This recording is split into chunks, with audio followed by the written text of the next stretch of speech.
I'm Angela Kelly Robeck, host of the Empowered Principal Podcast, a part of the Education Podcast Network, just like the show you're listening to now. Shows on the network are individually owned and opinions expressed may not reflect others. Find other education podcasts at edupodcastnetwork.com. Hey, do you like awesome rings? Do you need a ring to replace one that you lost ages ago? Or do you need a new wedding band because yours is no longer fixable? Well, I have this cool sponsor, Boone Titanium Rings. They can be found at boonrings.com. They make their rings from titanium, and you can get the rings carved, engraved, inlaid, laser cut. There's even special collections like the Hunter series or the Gamer rings or the Black Zirconium. Very cool. They have models that have meteorite, wood, or other inlays. Check out boonrings.com. And at checkout, use the code for my podcast. It's capital T, capital L, capital K, and the number 12. TLLK12, and you will get 10% off the total, and you will help this podcast out. Thanks so much. I love my ring, and I know you will love yours. Hey, Steve here, and this is a special episode where I teamed up with my friend Jeff Ikler, the host of Getting Unstuck, Cultivating Curiosity. We're talking with retired U.S. Air Force Colonel Lee Ellis, and this is just an amazing discussion. We talk about Lee's experiences in the Vietnam War as a POW and his leadership teachings and books. So much to learn. Thanks for listening. Lee Ellis is the founder and president of Leadership Freedom, LLC, and Freedom Star Media. He is an award-winning author, leadership consultant, and expert presenter in the areas of leadership, team building, and human performance. Lee served as an Air Force fighter pilot flying 53 combat missions over North Vietnam.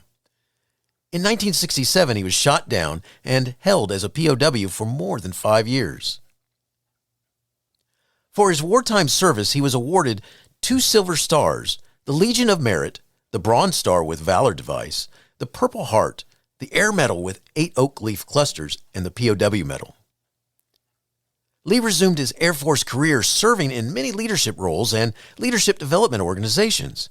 He is the author or co-author of several books. Today we are focused on his books Leading with Honor, Leadership Lessons from the Hanoi Hilton, Engage with Honor, Building a Culture of Courageous Accountability, and his soon-to-be-released Captured by Love, True Romance Stories by POWs.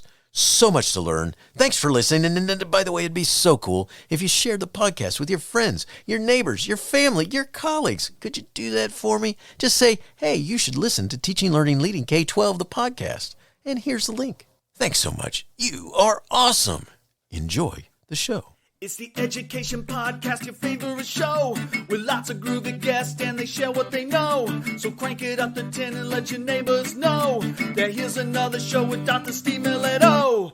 Teaching, learning, leading, K-12. Teaching, learning, leading, K-12. Teaching, learning, leading, K-12. With Dr. Steve Milletto. So, Lee, I can't thank you enough for being here today. And I was wondering if you can, the leadership that you work with, and working with people and so forth, you had, you were a officer in the United States Air Force and fought for the country during the war with Vietnam. And I was wondering if you could start with us just a little bit about, your experiences as a POW during the Vietnam War, impacted how you look at leading yourself and others, and helps you define the lessons in Leading with Honor and Engage with Honor, your books.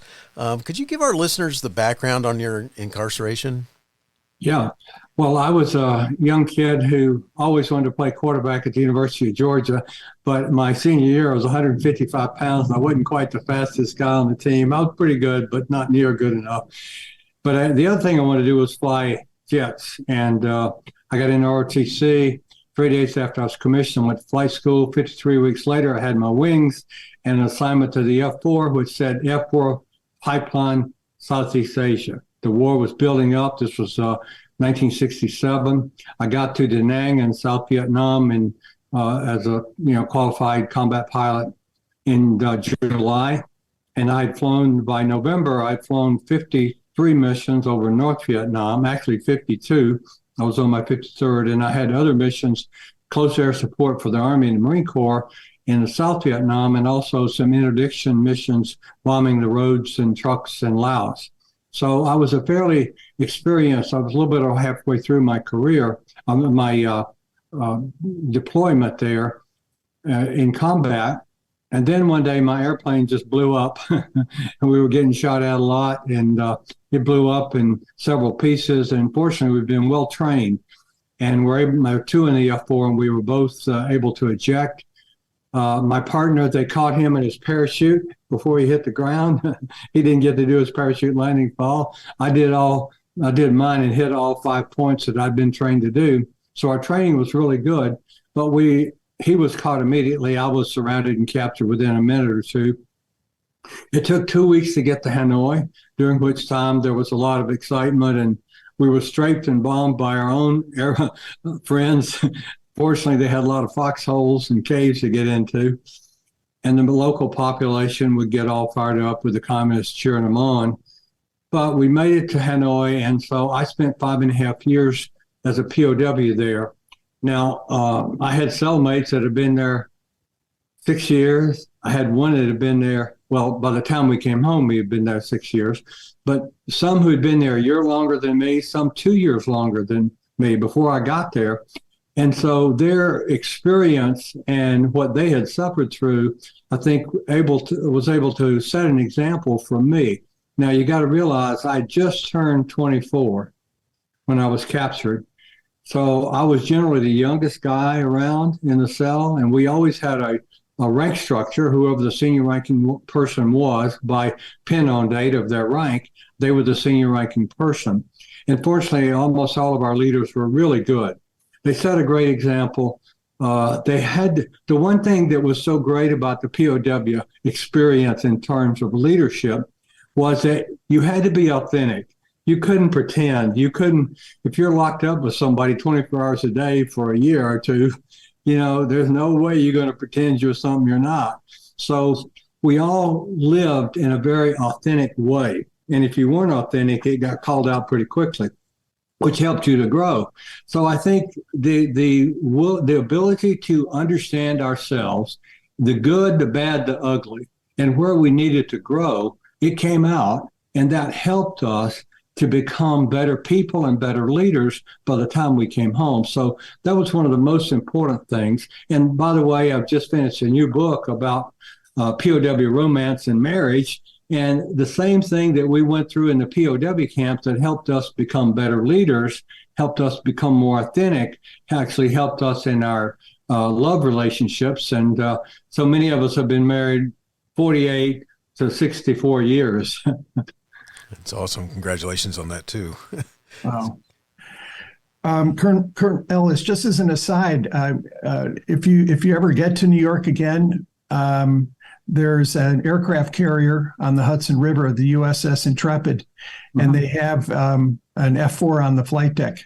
Yeah, wow. I'll come see it. I've been to a couple of those, one in Charleston, one in San Diego, but I'll sure come to the one in New York. Yes. Yeah, it's I mean, for somebody like myself who loves to fly but had never flown a military aircraft, it's an awesome beast. So yeah, that F4 was a beautiful beast. I call it in the book, a beautiful beast. Right.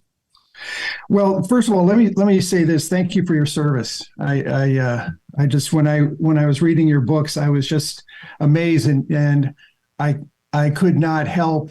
And I'm sure Steve would agree. I just could not help but put myself mentally in that place. And I'm amazed that you were able to do what you were able to do and to think the way you thought.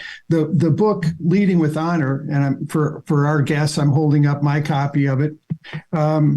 It's divided into two major parts, leading yourself and leading others. And one part, it's chapter 3 in Leading Yourself. It's about, and this is what's so amazing about your writing. The title is Stay Positive, staying positive under those conditions. And a two-part question: how did you stay positive? How did you value your self-worth in those conditions? And what do you say to people in the work environment, to leaders that you're working with today, to maintain their self-worth? Fighter pilots have an advantage in that we sometimes overconfident, but we do kind of believe in ourselves.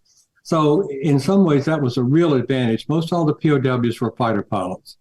And almost all that were in North Vietnam were aircrew members, and most were fighter pilots. So going in, you had some folks who were pretty confident in themselves.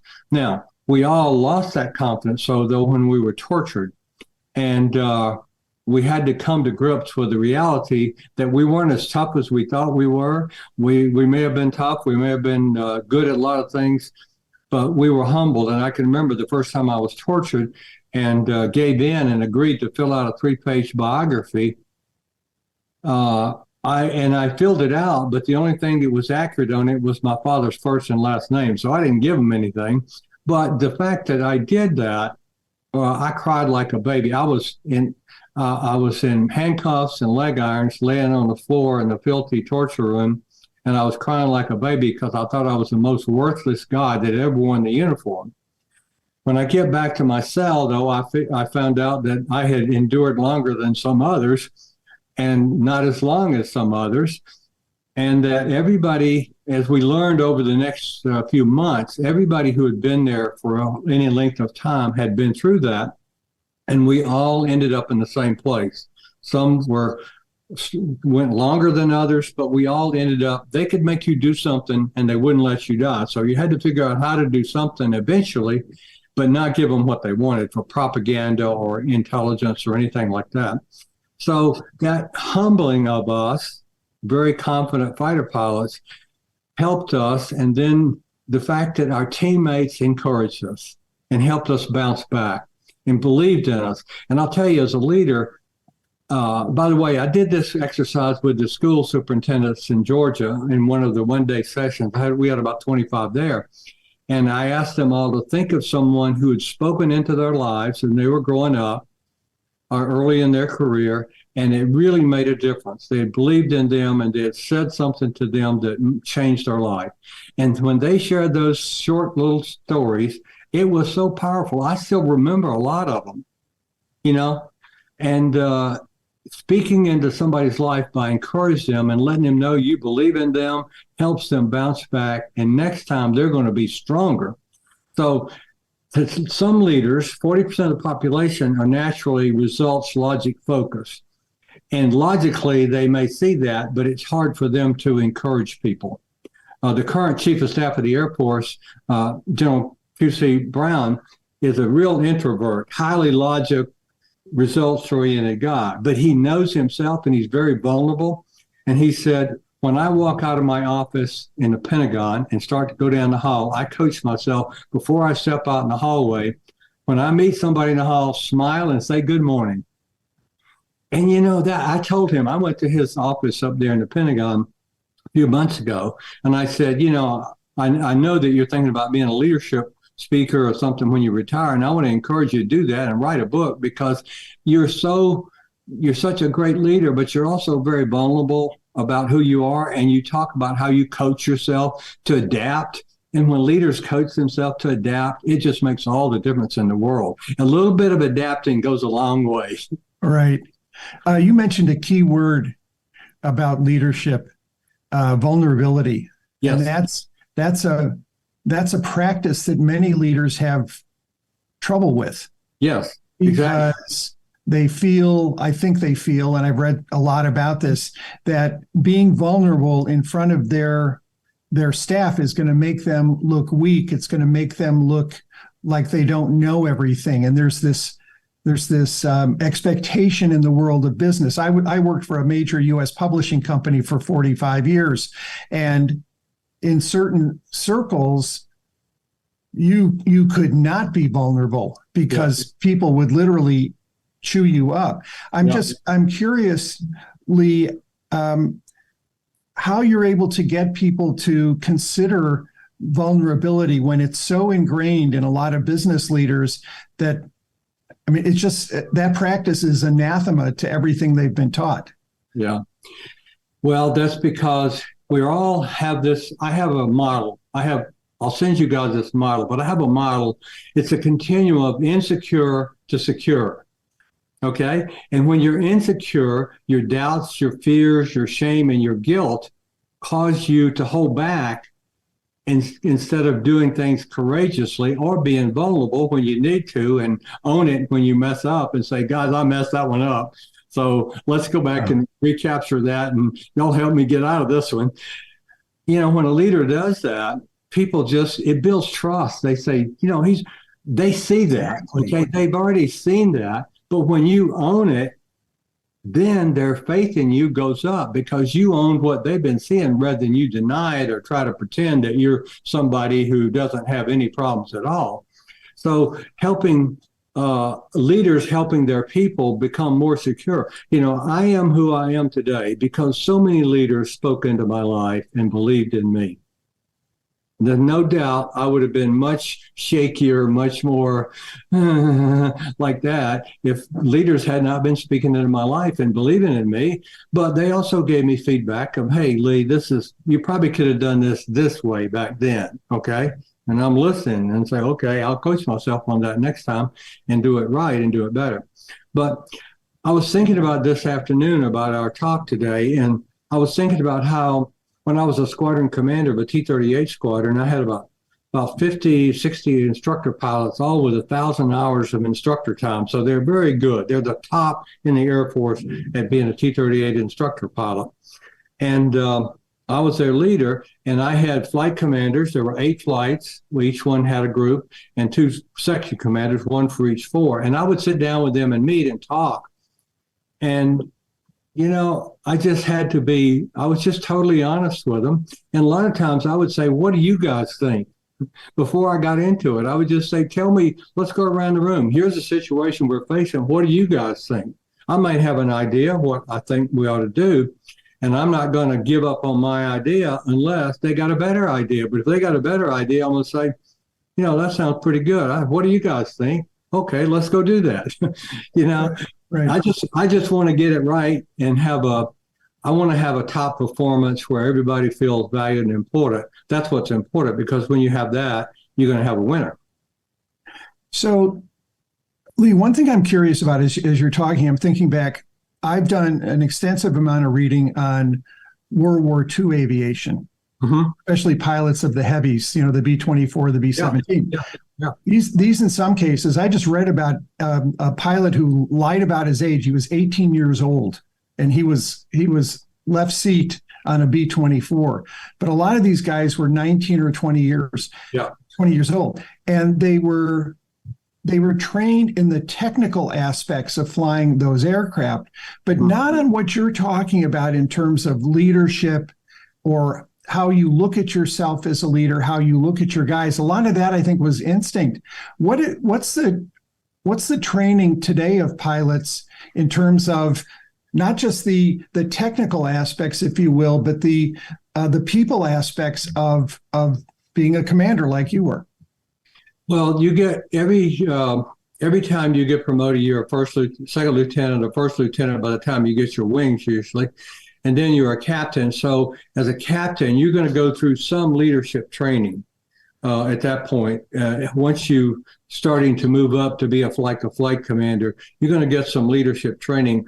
We have a supervisor's course. We also have a squadron officer school course, which is 8 weeks. The supervisor course is like a week long, but they start to develop them. Also, I think there are some reading things occasionally they do, and I think they discuss some of that, and they bring people like me in to speak to them to talk about those things. But, an 18 or 19-year-old kid is not going to have the experience of life, of making mistakes and coming through it. There's nothing like resilience of having messed up and bounced back and messed up and bounced back, and you learn from each one of those. And, that wasn't, I won't do that again. Like one time, even as a squadron commander, I was trying to think of a mistake I made. And I had a guy that got badly injured. He broke his hip or leg or something. He couldn't fly. And we didn't manage him well. And he got off and he probably might have already been into marijuana. I'm not sure. This was 1981 or so. But he got into selling drugs. Yikes. And we did not stay connected to him and make him accountable every day. And if we had done that, we might have saved him and protected him and held him accountable on a regular basis. But I ended up sending him to Leavenworth, to federal prison. Wow. And I cared about him. I went to see him in jail. And I felt badly that we hadn't done more for him to intervene, but he pulled back and we were busy and we just didn't get back engaged. And so, you know, he had a flight commander, section commander, and the squadron commander, me. But I felt like I should have noticed that if I had that to do over again, I'd say, don't let somebody drift away from our crowd. They got to be involved with us. Or if they start drifting away, there's no telling what could happen to them. Wow. Powerful. That is so powerful. I mean, that's just, and we think about the leaders in schools and such, and not just in schools, across the, in whatever element they're in, whatever organization, and the different types of people they come in contact with. And I think that's so, such a powerful lesson right there. You know, later in the book, you have another section that's called Leading Others, and one of the things that I wanted to ask you about is, you know, you talk about in chapter 7, you talk about clarify and build your culture. You know, and you note the following: once the culture is defined, it must be communicated fervently and frequently until it's caught and bought in every corner and every level of the organization. Could you talk about why this is important? Yeah, you just cannot assume that everybody sees the picture that you're seeing when you're the leader. You got to, Jack Wells said, I had one sermon, I preached it everywhere I went. And you got to keep saying your message over and over. And especially, you know, I think in leadership, you have to clarify what your boundaries are. And boundaries have a lot of different areas. One, your behavior. In the military, dress was part of that, how you dress, and you had to shave back then. And, you know, well, we had mustaches, but they weren't supposed to go beyond the corner of your mouth there, except a few times we did in the war. But define the boundaries of your culture. And when everybody knows what the boundaries are, what's expected of our team, our organization, then you can delegate a lot. And then you have to clarify the mission and whatever pieces that go with that everybody needs to know, or which levels they need to know. So thinking about, do they know everything they need to know to go execute their job and do their role? Think about in school system, if you're a principal, okay, you got teachers. Well, what is the culture? What's okay? What's not okay? That's got to be really clear to the teachers. And then the teachers need to clarify that with the students. Okay, are we going to have cell phones or no cell phones? Of course, when I was in school, I wrote a note to my girlfriend one time in the 4th grade, and the teacher snapped it up. Oh, nice. clarify what the boundaries are and the expectations, because how can you hold somebody accountable if you haven't clarified what the expectations are? So work at that.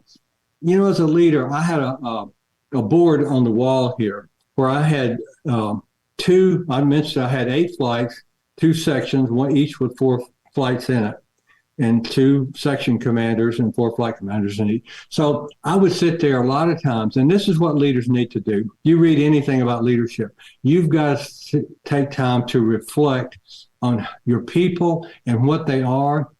And I would sit there and I would look at those pictures. I had a picture of each one of those on my wall.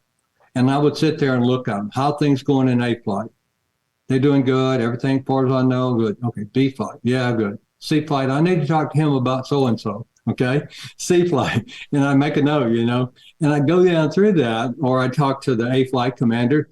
I might say, you know, something concerns me over in G flight to the Section 2 commander. I'd say, something's concerning me over there in G flight. And I'm going to tell him what it was. I said, do you think there's a problem there with that person or with that situation? And he might say, yeah, it is. And I'm working it. And I'd say, great. If he says, I don't know. I said, well, why don't you go check it out And if it's all well, you're comfortable with it, that's fine. Otherwise, why don't you dig into that and just let me know how that turns out and what's happening there. Because if you don't stop and reflect on what's going on in your organization, you're going to see things probably that are not clarified and are not being handled in the right way, and you can correct those early. I really like that. I mean, it's that emphasis. I mean, just looking at, I think a lot of times as, whoever we've worked for or, whatever lessons we've had, I think it's so important that there be some sort of relationship there enough that, kind of going back to something you said before, that they, if you're not feeling it, or I think the best way of saying it is you're not really understanding some of your role, that you have someone who's going to try and help you with that, understand those things that you need to do and practice and make part of what who you are as that leader. And one of the things that I wanted to ask you about is, like, in chapter 9 of your book, it's called Develop Your People. You comment, less than successful leaders typically spend so much time performing that they have no time for practice, and the thought of having a professional coach is foreign to them. Could you talk about why this is an issue? I think when you're so busy and you're at a certain level, you two things. One, you're so busy, you just got to get this done. You got to get this done. And you're not thinking about growing. And as a leader, I think you always need to be growing. I won't tell you how old I am, but I went into varsity today and I told the guy behind the counter, I said, I've been going to varsity for more than 70 years. So nice. It started in Athens, Georgia, there where I live nearby. But you got to always be learning. I mean, I coach myself every day on many things. I have to coach myself to tone it down with my wife, because she's totally opposite from me and her personality. She's very sensitive. I'm fast-paced, in-your-face kind of guy, okay? That does not work for her. That turns her off. It's like, ooh. And so I have to have a reset to turn myself down. And it's my natural instinct to say, like that. And with her, I have to, well, you got people working for you that are just like that, okay? You got to learn when to tone it down. And with Lee Ellis, if you manage Lee Ellis, you better be willing to get right in his face and say, Lee, that is not a good idea. Why did you do that? Or why shouldn't we do this? And I tell people that work for me, I said, look, if you think that there's a better way of doing this, come and tell me. I'll listen to you. I want to hear it because I just want to get it right. And I'll listen to you. And if I can understand it and think it's better, I'll jump on your bandwagon and we'll go do that way. If not, I'm going to say, thank you very much. I heard you. I thought about it, but there's some things I know that you don't know, and I want to go this way. And people like that, it's like, I tell people, I don't care. Confront me. It's okay. I don't mind it. Now, some leaders are not that way, but I expect them to do it with, I haven't had a problem with people respecting me because they know that I respect them. I make sure they know I respect them. I listen to them, but I also will tell them, hey, I don't think that's the right way to go, and here's why, ABC. And if it doesn't work, you've done your part. You have done your part. It's my fault if it doesn't work. It's not your fault. Right. You were forewarned. Right. Yeah. So, Lee, when you were talking about looking up at the pictures of your colleagues, you were thinking about people. Yes. You're thinking about their strengths, any kind of weaknesses, any things that you need to shore up, any feedback that you need to give. And I was thinking about my experience in the publishing world, where the work tends to be the work. The work of the leader tends to be the work. It's very tactical. Yeah. And let we get this done. Now, I'm making a generalization here. There are leaders that do focus on their people. But one of the best books I ever read was called The Advantage. It's by a guy named. Oh, I agree. Totally agree. I quote that book all the time. Yeah, it's just because he lays it out. Yes, the work is the work, but you got to focus on the people at the same time you're focusing on the work. So that it's very interesting to hear you talk about looking up at those pictures of the folks in your flight. I'm a visual person. And so I like models and graphs and, or graphics on my wall or somewhere. And I have on my website, we have a lot of models you can download, okay, and for free. And because I'm such a graphic person, but when I can look at that person's picture, it helps me think about everything that's going on in their world, okay. Okay, things are okay there. Now he's got 3 new people. I wonder if he's really training and developing. So the next time we talk, I'll say, now, what are you doing for those 3 new ones? Are you training them, and how's that going? And do you feel good about they're going to be able to make it? And, those kind of questions. Right. Because I'm looking at each one of those. Here's one thing I think probably the most important thing besides character and courage. Courage is a big issue of everything we're talking about here. Courage, it requires courage to be vulnerable. See, you got to believe in yourself. Believing in yourself helps give you more courage. So character and courage, and then that's kind of the core. But then 40% of the population is naturally wired for results, for mission. In the military, we call it mission, for results, for the numbers, for the logic. Okay. And 40% people, their brain is naturally wired for relationships and people. But to be a great leader, you have to do both. And now I happen to be part of the 20% that has some of both. And so sometimes I can be a little over tilt one way or the other. Usually under pressure, I'm going to go for results, but then I call myself back and say, okay, you're taking care of your people. But here's the thing. This is where almost all my coaching goes to, is if you're a highly results-oriented leader, you've got to learn to connect with your people and believe it, and let them know you believe in them, let them know you coach. Or if they need coaching, go coach them on how to do it better, the way that you think it ought to be done better or whatever. But engage with them. Don't just let them hang out there, because they're going to perform better if they think you believe in them and you care about them. You know what they're going to do? They're going to work harder. They're going to perform better. They're going to be more confident in their performance. So results go up. Then if you're a relationship person, you've got to learn how to set standards and hold people accountable and in a respectful way, but don't put it off, because a relationship person's almost always going to put off holding somebody accountable. Almost.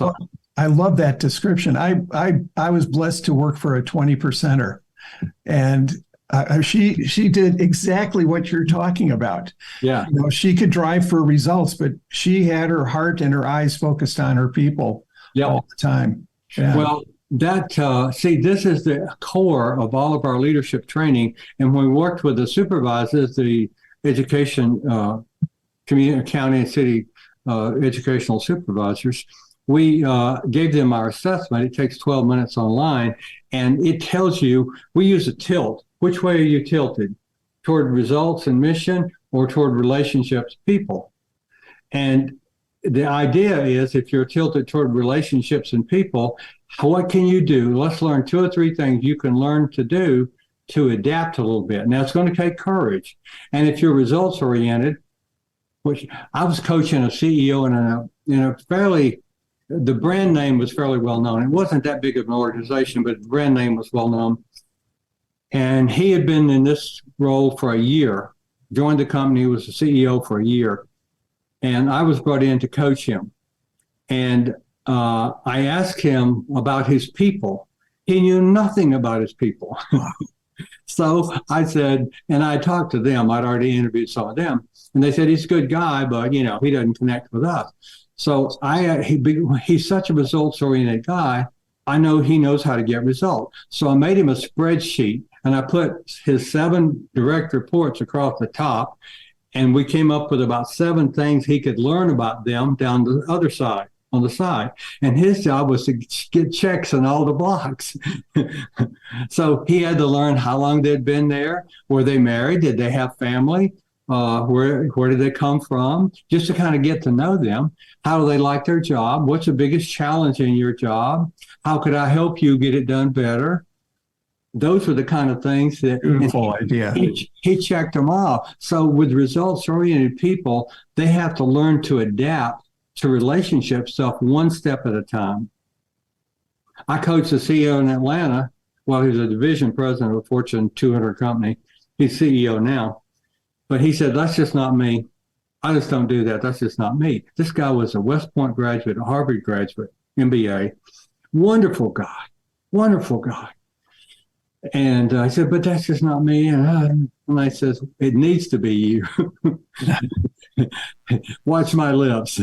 So we'd been to an offsite retreat 2 weeks prior. I said, who managed that? Who put that retreat together? I was there, and it was really good. It was a business retreat, but for fun and talk about good stuff and all. And he said, so-and-so, and there was a young lady, in her early 40s. And I said, did she do a good job? He said, great job. I said, have you told her? No. I said, well, you need to. I said, let's write up a little script, and you go down to her office and walk in and smile and tell her, hey, that retreat was very well done. Tell you and your team, y'all did a great job. We enjoyed it, and we accomplished our goals. That's all you got to say, and smile and walk out. Well, I had him go stand in front of the mirror. He had a bathroom outside of his office. I had him go stand in front of the mirror and practice smiling. Practice smiling. I love that. Yeah. I said, I want you to get so enthusiastic that you're starting to feel uncomfortable. That'll be about right. Did she faint? I'll tell you what happened was, over the next few months, his relationship with all his direct reports totally changed because they were dying for feedback. See, I knew that because I'd already talked to them. That's why I brought all this up. So over the next few months, the relationship totally changed. He started encouraging them. Well, I had 3 months of coaching with him. When I finished up, he said, the last meeting I had with him, he said, hey, can you stay 5 minutes after our meeting today? I got somebody who wants you to talk to. And I said, sure. Well, we finished. He chops up, runs out, brings this lady in, introduces his wife. And she said, I just wanted to say hi and meet you and say thank you because my husband, his relationship with it, we have one child, a 13-year-old son, their relationship had totally changed. He asks him questions and listens to him. He encourages him. It's just totally different. And that, it just gave me a real lesson. It reinforced what I believed. Well, okay, now, so 15 years later, that was back in 2005 or so, 2004 or 5, somewhere in there. I see him every 4 or 5 years. I saw him in a meeting downtown Atlanta. And I said, hey, how's your family doing? He said, oh, they're doing great. He said, I'm running a half marathon with my son. He said, my son's out of college. He works in a bank in town. I'm running a half marathon with him on Saturday. That's awesome. That's great. That's so awesome. So I got to ask you something, Lee, before we leave this subject, because what you make me think about is that, one of the things that happens in organizations is that, long time ago, they used to talk about the generation gap. And now it seems to become something that, even though they got other words for it, because they want to talk about what generation you are and give it a different name and all this sort of stuff, that one of the things that we really have to take a look at is because one of these, the younger generation that's coming into these jobs and so forth, lots of them, they've only known using Google. They've only known cell phone communication and texting and using apps and emojis and all this sort of stuff. I mean, can you talk to that just a little bit about the idea of a leader understanding that you got different people, because you talked about that just a little bit, but just this. Yeah, well, I think about this a lot because I have 3 grandsons that are, 2 of them graduated with highest honors in math and computer science. And it's their nature not to connect with me. They love me. I love them. I reach out to them when I can, but they just kind of live in the world. And if we do connect, it's usually text or something. And but they're really good kids. They're wonderful young people, but they've never been taught the manners and courtesies that we grew up with. They didn't have a lot of responsibility growing up other than going to school. When I grew up, I fed the pigs and the chickens and the mule and the cow, and my brother milked the cow, has some other duties. But if we didn't do it, it getting done. My mom was a school teacher. My dad worked in town. We lived on a farm, my grandpa's farm, but we did some farming. And we had to do that responsibility. So between responsibility and accountability, which we had at age 10, 11, 12, 13 years old, and being taught how to connect with people. And, you don't walk away and disengage with people without certain amounts of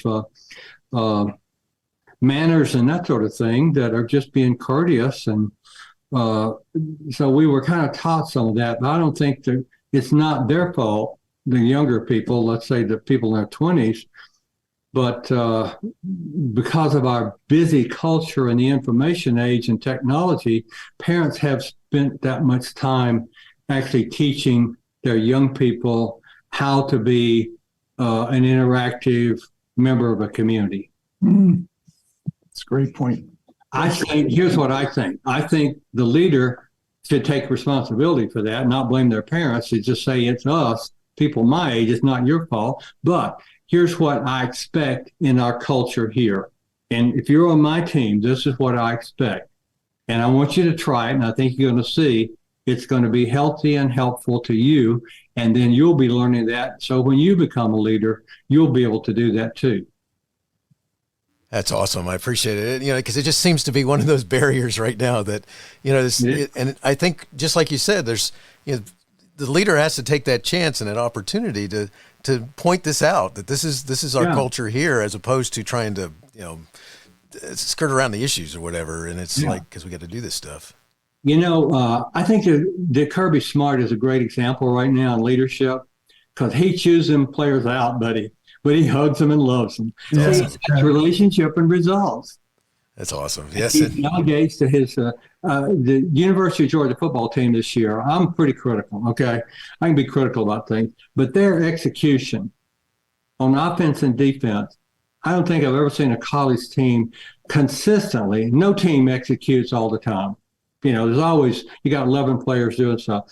But to have as many people on the team executing their responsibility on a play after play, I've never seen a college team execute that much, that well.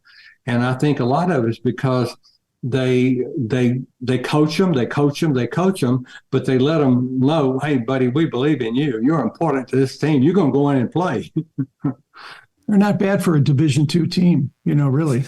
Hey.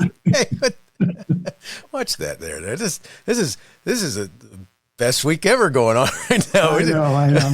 I'm kidding. But yeah, you're so right. I think one of the things that I think sometimes what we get caught up in is we get caught up in whether we can address that sort of stuff or whatever. The idea of is this going to hurt somebody's feelings, or is this going to? And it's funny what you say when you're talking about yourself, Lee. I mean, I'm someone who I like to tell when I was a principal, I tell my team that I said, we have people that I consider to be golden children in this school, and these are teachers who really, really do what they need to do to work with the kids and get it done. But usually they're not really good at doing paperwork or something like that. And so let's figure out how to help them get the paperwork done instead of throwing them out because they didn't get the paperwork out. And totally, the different people have different talents, and so. We all have to learn to adapt some to cover the areas where our talents are not very strong. You can't graduate from college if you don't learn to do certain things that are not. I had a lady challenge me one time because on our assessment, there's two extremes. One side is planned. The other side is spontaneous, okay? I'm on the spontaneous side. Well, my wife is on the planned side. Well, this lady says, how could I not be on planned? I have a PhD. Of course I'm planned. And I said, well, here, let me explain. I said, yes, you plan when you have to do something. You organize, you get into details. Yes, you do that for a little while, but then you go back and use your strengths to be more spontaneous. I said, let me ask you a question. If I went into your closet on Saturday afternoon, I'd probably see that you had it all straightened out and everything was straight. First of all, her husband had taken the assessment too. And I said, let's see. Your husband, he's pretty planned. I bet if I went and looked at his garage, I bet all the tools are organized, put in place and all that. Everything's organized. She said, oh, yeah. And I said, but if I went and looked at your closet side of the closet, by Thursday or Friday, it's probably getting a little messy. She says, well, I straightened it all up. And I said, that's the difference. He puts everything back in the same place every time. That's not your strength. But because you know you have to do it, you get in there on Saturday afternoon or Saturday morning and organize it, and you go for another week. It's just a different talent, and you adapt good enough so that everything goes okay. Right. Oh, I love that. I got to make sure before we leave this section of your book that chapter 12 is titled Exploit Creativity. And this comment made me want to reread the segment several times. And, Lee, in this section of your book, you say, as a leader, you do not need to be the most innovative person in your organization, nor do you need to birth every idea. However, you do need to cultivate an environment that fosters innovation and facilitates the management of it. Why is this important to understand as a leader? Because leaders are usually so busy, they don't have time to be that creative. And if you are that creative, you've got to be very careful, because you can come up with 14 ideas, but your people can't do 14 ideas. Okay.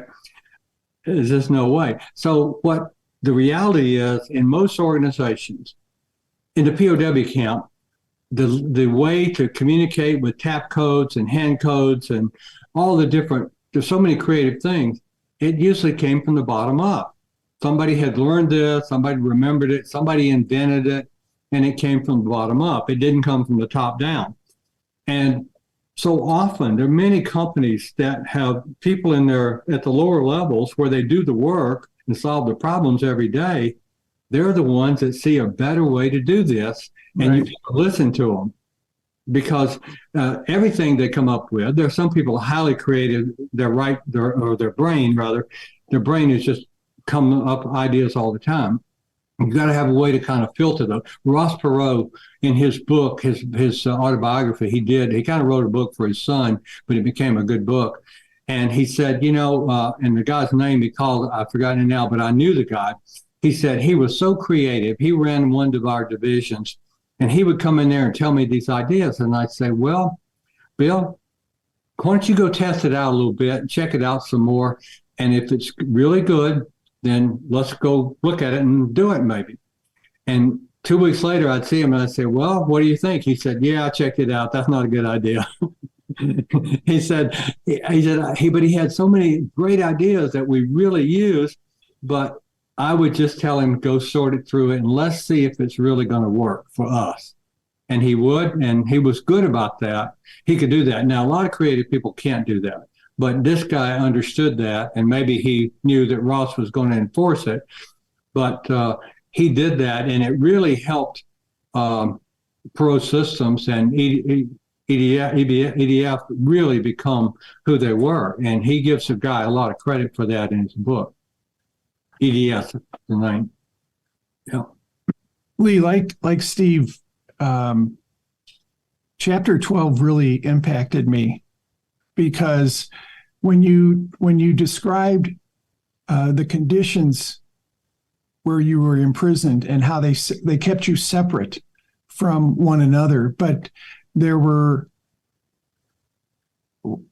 what I found fascinating was how people became inventive to, as you mentioned, to communicate, and there were other ways, other inventions that they came up with, and part of that I think was a way to retain your sanity. And like you talked about the one gentleman who escaped, was captured, and then he immediately started to plan his next escape. Can you talk a little bit about the mentality there of why creativity is so important to infuse into people? A couple of things. One is we were creative to solve problems and to communicate with others and connect with them, because we did not want anybody to be alone and lonely, even if we were in isolation. We would risk our lives to get to them and slip a note under their door. Somebody would distract the guards over here and cause a problem, and the other guy would go over there and slide a note.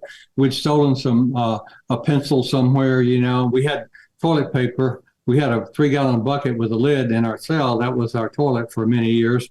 But we had a little toilet paper. It was really rough, but you could write on it and fold it up and slide it under somebody's door. But the whole idea of being creative, one, to solve problems, but two, when you're sitting there there's no TV, there's no books, there's no phone, and you got all day. What are you going to do? Well, after you get moved in with somebody, let's say you move in with somebody, then you talk for 2 weeks nonstop, and then it's like, okay, I heard that one. So you start spending time thinking, okay? I once farmed for a month, 8 or 10 hours a day. I started with 40 acres, and I ended up, I owned almost the whole county. I didn't have to pay any taxes. I could set my own prices, but I kept growing, figuring out how much barbed wire would it take to fence in 60 acres or 100 acres, and how many rolls of barbed wire and all that kind of stuff, figuring mathematically. Guys, one guy I was reading in one of our stories today, one guy, he spent maybe a couple of weeks figuring out what was the mathematical difference between one note on a piano and the next note. Wow. And it's the 12th power of something. Anyway, guys just would go into all sorts of mathematical problems and solve them, in deep mathematical problems. Or some guys would, one time I spent a month deciding what kind of lawyer I'd be and where I'd go to law school. I decided finally that I would be a tax lawyer, and I'd go to the University of Virginia. When I came home, I didn't want to do that because I was ready to go back and fly. But I do have kind of a lawyer mind. I like to argue and put logic in A, B, C, D, okay, like that. And but the time spent thinking, I remember once, one of the most beneficial nightmares I had, once I quit having war nightmares after the first 6 months, I had a nightmare one night that my 8th grade science teacher, Miss Jordan, was in the class, and she walked up to my desk and asked me my homework, and I didn't have it done. And that was probably the case. I mean, that happened probably a lot because I was lazy about doing homework. And she said, my real name is Leon, and I went by Leon in high school. She said, Leon, you could be a good student if you just do your homework. And she was a really nice lady. That's what I dreamed. And when I woke up the next day, I said, never again will I not do my homework. Never.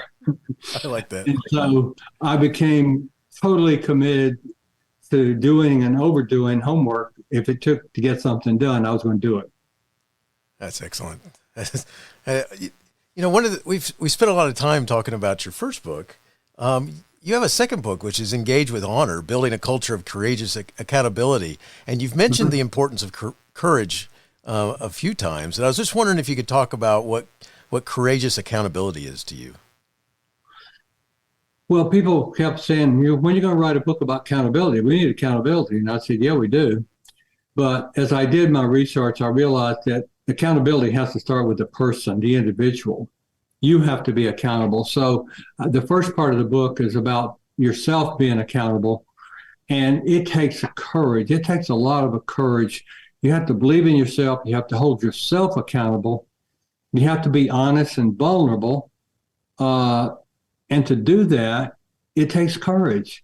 And courage is believing in myself and in my mission and my purpose. When you believe in your purpose, we POWs, we believed in our purpose. We believed in our mission. We learned to believe in ourselves. We believe in ourselves as pilots very well. But in that POW camp, we learned to believe in ourselves that, yes, I may lose today. I may give in to this guy today, but tomorrow I'm bouncing back. And he's going to have a tough time with me tomorrow. I'm not giving up for good. I'm just bouncing back. I'm just giving up to get through this today, but tomorrow I'm coming back. That's the kind of courage that we need. And there's a great book on courage written by it's called Courage, the Backbone of Leadership by Gus Lee. He was on the faculty at West Point. I think his graphic in there is so powerful for me. He shows all these integrity things on one side of the river and success of being a person of integrity on the other. And he says the only way you get across that river to do all these courageous and things of integrity that you need to do is you have to swim across the river of fear. To me, that is so powerful because it's the people who have the courage to swim across that river of fear and doubt that are going to be courageous. So to me, having been a POW, we don't worry about most stuff. I never even thought about getting promoted. I didn't worry about getting promoted. I just wanted to do my job and do it well. That's Take awesome. care of my people, do my job, do my responsibility. If I do all that, my promotion will take care of itself. I don't have to worry. Right. I love it. That is so awesome. We're getting closer to finishing up, Lee, and before we do that, I was wondering. You mentioned at the very beginning of our show about your latest book coming out, and it's called "Captured by Love: True Romance Stories by POWs." I was wondering if you would like to do a little bit more in-depth sharing of that. Yeah. So this book, this is the cover. It's not the book. The book isn't printed yet, but it will be before June, sometime May and June. You can see it's kind of a light blue background, but see, that's a heart-shaped lock. Oh, lock. Yes. Yeah. These stories, we have 20 stories from 20 guys who were POWs longer than 5 years. 2 of them were there 8 years. The first POW and the second POW captured in the war. And so there's some POW, a little bit of POW story, a lot about what the wives went through back home. Of the guys, about 15 of them were married, and about 10 of them came home and their wives were waiting for them. One guy, his wife died while he was there. And the other 4 or 5, they came home and their wives had divorced them and moved on. But they all met somebody within a year or so and married that person. And now they've been married more than 40 years. All been married 48 years, except for a couple who's died. And a couple of those have married a widower who was another POW. So what we learned out of those, I wrote the book to start with. I hired a romantic author to help me, because I kept hearing these stories of romance and how they met and fell in love and what the women had went through, that I just felt like we needed a book about POW romance that women especially would like that. But what those women did for us, they changed the policy of the U.S. government. The wives and parents, especially wives and mothers, they changed the policy of the U.S. government to speak up about our treatment and demand that they operate by the Geneva Accords on treatment of POWs, MIAs, and that they changed the policy of our government, which ended up, they went worldwide, and people like Ross Perot sponsored them to go travel worldwide. And they got other neutral countries to put pressure on the communists about our treatment. And sure enough, when Ho Chi Minh died in the fall of '69, they stopped the torture. That's how we came home so healthy, because of what these women did. They were so courageous. They stood up. Shy women stood up in front of big crowds and said, "This is what's happening to our men. This is what we need to do." And it worked. And this was the late '60s and early '70s, when women were just starting to stand up, So it's a great book on the power of women to be very effective in a very professional way. Yeah. So, Lee, do you want to read from Captured by Love or either of the other 2 books? Do you have a passage that you could share with our listeners? Well, yes, I could read you one page out of Captured by Love. It's kind of interesting. This is the final manuscript. And the 20 stories, we in the introduction, we give a brief history of what was happening in the war, the men and the wives. Okay, in there. So here's one. This guy was a POW 8 years. And he's the one that brought the TAP code in. This is Carlisle Smitty Harris and Louise Harris. Tarzan and Jane is the name of the story. Author's comment. As of this book's publication, Tarzan and Jane have been happily married 62 years. Louise and I started over where we had left off. It was as if I had simply taken a walk around the block. Smitty's walk around the block included 2,871 days, during which he endured torture, starvation, fear, and loneliness. Louise's walk included raising 3 children single-handedly, taking on the Air Force, bureaucracy and fighting various cultural norms and business practices that discriminated against women. During those years, she also spent more than 100 care packages to Vietnam for Smitty. Much later, she learned that he had received only 2 of them. Wow. That's going to be a powerful read. Very much so. Very much so. Thanks for sharing that. The stories are funny. They're so funny. And I tell you, so many, we've had about 35, 40 people read it and review. And almost every one of them, I laughed and I cried. Nice. You go from laughing to crying. But the resilience of how they just kept bouncing back. The women, Louise was pregnant, 8 months pregnant, had 2 little girls. They were living in Okinawa. They were stationed there. Smitty got shot down, and they tried to tell her to go home. And she was 8 months pregnant. And she said, I'm not going home now. I'm staying here till I have this baby. She had the baby. She and the 2 girls come back, and they land in the U.S., and be met by a lieutenant. She's the first MIA wife overseas, okay, missing in action. He was missing in action. He wasn't a POW yet. And so the lieutenant said, now, the Air Force says you're going to get $350 a month. That's a check. You'll get $350 a month. She said, what? She said, he makes about $1,000 a month. Why are you only going to pay me $350? Well, that's the Air Force policy, because the rest of it has to be invested, be there for him when he comes home. She said, I'm not putting up with that. You call the Secretary of the Air Force. I want to talk to him right now. He said, ma'am, I can't call her. She said, you dial the number. I'll talk to him. Nice. Now, this gal was a former stewardess flight attendant. The Secretary of the Air Force gets on. She talks to him. He says, well, I just don't know that we can do that, but I'll check into it and let you know later. She said, later, before 5 o'clock today. And he called her back before 5 o'clock. The Secretary of the Air Force did and said, okay, we're going to pay you his regular paycheck. Wow. She said, the Secretary of the Air Force had said, well, we have to take care of his children. She said, well, I'm taking care of his children right now. I need the money.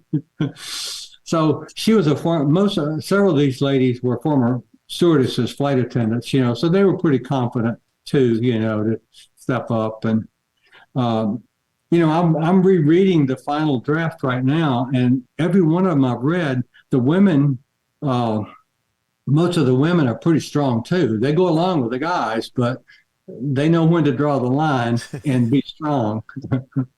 That's awesome. Very good. And the guys listen to them. Nice. I'll bet. That's so cool. Lee, we're finishing up, and we got another question to ask you. But before we do that, do you want to share a little bit about your coaching and about your leadership organization, and just tell them a little bit where they can find that and where people can connect with you? Yeah. In 1998, I'd been developing career assessments, and we saw so much value in helping people find out what career they should go into. And then I'd been involved running 2 leadership schools in the Air Force. Once that was all done, I'm not a maintainer, and I told my boss, I said, we need to start a leadership group. He said, sure. And this was a Christian not-for-profit. Larry Burkett was his name. And so we started a business, and then we moved it out, and I bought some of the intellectual property, and another fellow and I started a business.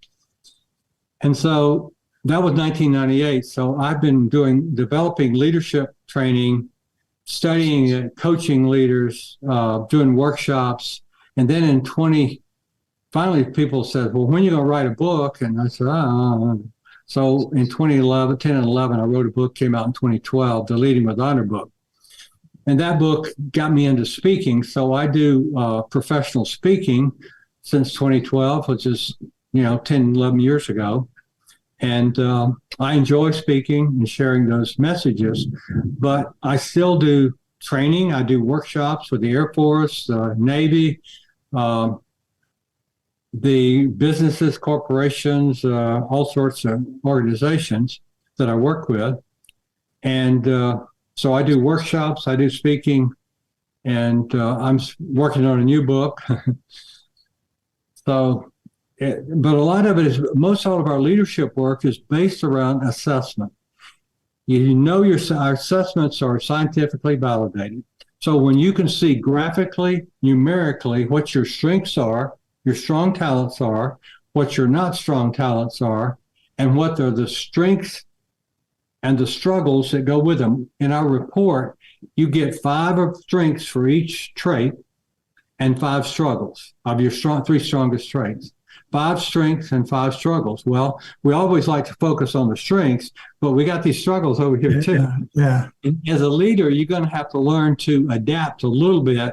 You don't have to, you cannot reinvent yourself, but you can learn to adapt in different situations, like those stories I told earlier, where leaders learn to adapt a little bit. And it totally changed their leadership, their ability. It took them from an imbalance to being much more balanced. A 20%er. Yeah. Yep. Lee, my podcast is Getting Unstuck, Cultivating Curiosity. And I always end my podcast by asking my guests, what are you curious about?